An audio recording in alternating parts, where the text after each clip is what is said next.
bakunzi twama dusangira ijambo ry'Imana mu gihe c'impemburo ndabaramukije amahoro ya Kristo. Ijambo dusangira mu gitabo cyo kuvayo igice ca 33 umurongo wa 17. Kuvayo 33 umurongo wa 17. Uhoraho yishura Mose ati nico uvuze naco ndagikora kuko nakugiriye ubuntu nkakumenya izina. Imana ishimwe cyane.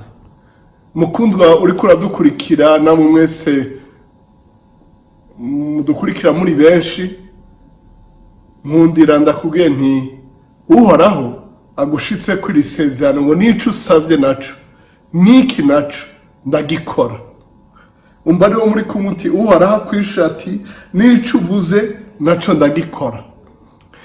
Uravye inkuru yo mu gitabo cyo kuva 33 Uhoraho yari yashavura abisirayeli ati sinzoja namwe muri abantu batagonda izosi, muri abantu bagoye ntava ndabicira mu nzu reka ndaho marayika. Mose aravuga tutajanye natwe upfumureka kudukura ino. Uhoraho aramubwira ati nico uvuze ico ndagikora. Kubera iki? Kuko nakugiriye ubuntu nkakumenya izina. Ivyaha wahariwe wabihariwe kubw'ubuntu bw'Imana. Ubuzima wabayeho bwiza wabayeho kubw'ubuntu bw'Imana, si kubw'ubuhinga bwawe, si kubw'inkomezi zawe. Oyaye ego waritonze, warihanganye, waragerageje gukora ibintu biri ku rutonde. Imana ishimwe cyane kandi ni vyiza. Ariko umenye ngo ivyo vyose ni kubw'ubuntu bw'Imana, ni kubw'imbabazi z'Imana, ni ikigongwe kiva kuhoraho. Nambuga ihema ni kubw'igongwe c'Imana, nambuga ihagaze ni kubw'imbabazi z'Imana. Abagiye ntaco twabasumbya, abagize ivyago ntaco twabasumbya. Uhoraho yatugiriye ubuntu, Uhoraho yakugiriye ubuntu, ibi biruta yakumenye mu izina. Imana ishimwe cyane. Ndakwifurije kumva Uhoraho akorera ngo nico uvuze ndagikora.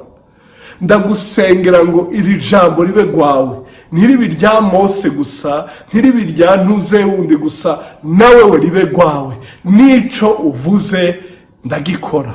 Ivyo rero bigutera intege, uvyuke usenge, uje imbere y'Imana uyibwire vyose, ntiwiganyire ahubwo umenyesha Imana mu kwizera kw'ijambo ryayo. Kandi nkuko ijambo ritubara ngo ntitwiganyire ahubwo ivyo dukenye menyeshwa Imana mu gusenga, kwinginga bifatanyije no gukenguruka, maze amahoro y'Imana abane nawe.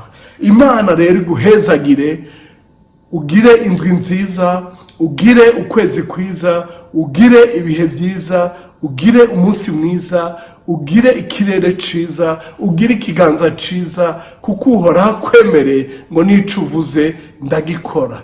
Imana ibagire neza, muragahezagirwa.